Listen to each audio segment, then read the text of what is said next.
Here's the first question. Toronto is one of the only major cities in North America that does not have a reduced fare for people with disabilities on government assistance.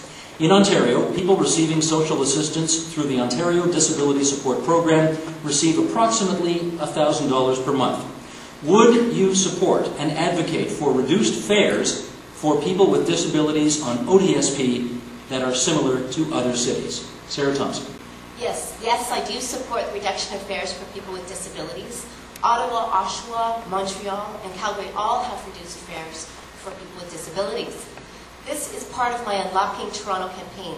People with disabilities are literally locked out of many activities, and we will seek advice from them as well as other cities and the province as to how best to apply reduced fares or increase subsidies.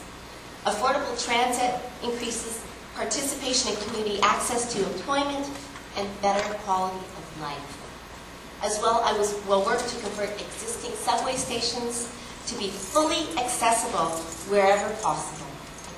Thank you. Mr. Smitherman, you're next. Yes, I will support such policies. The implementation of the Presto Fare Card will be very, very helpful in making those kind of policy alterations easier.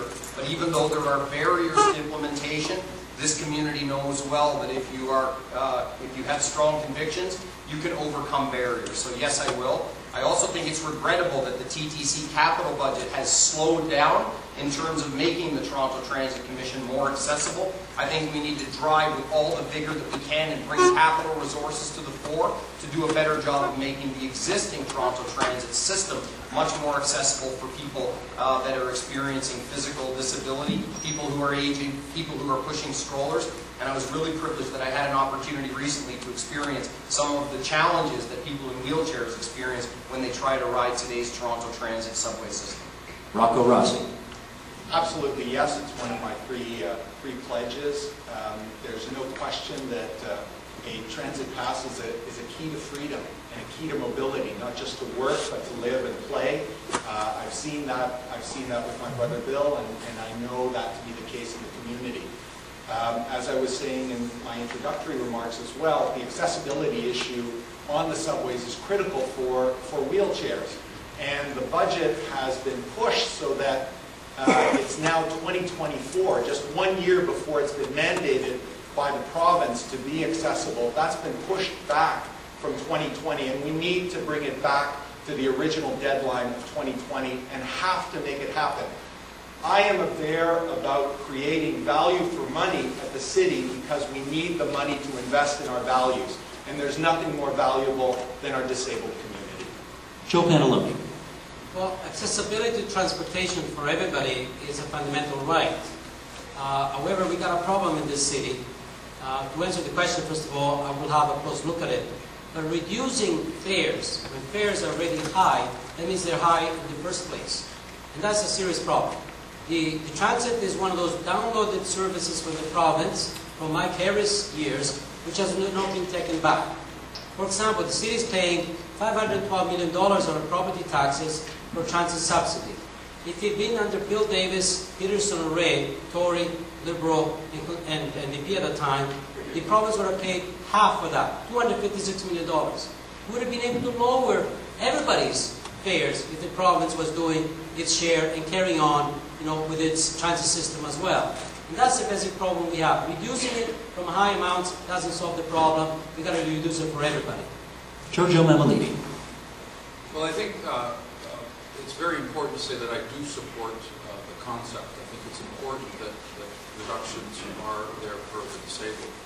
I think it's also very important to talk about the challenges. And the challenges are the system itself and the fact that the City of Toronto does struggle with respect to money.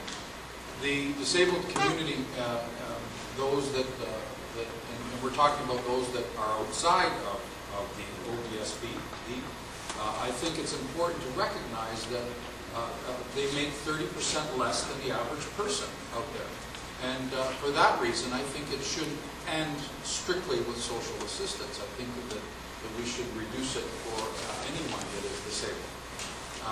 Having said that, I am the only candidate here that suggested that the province take over the system and create a GTA-wide system for everyone that would also bring the money that we need to be able to achieve these sorts of ventures. Thank you, Mr. Mammoliti. Final answer on the first question to Rob Ford. Thanks, Steve. Yes, I agree 100%, but I just want to make you aware of one thing. Did you know there's 22,000 free Metro passes floating around out there?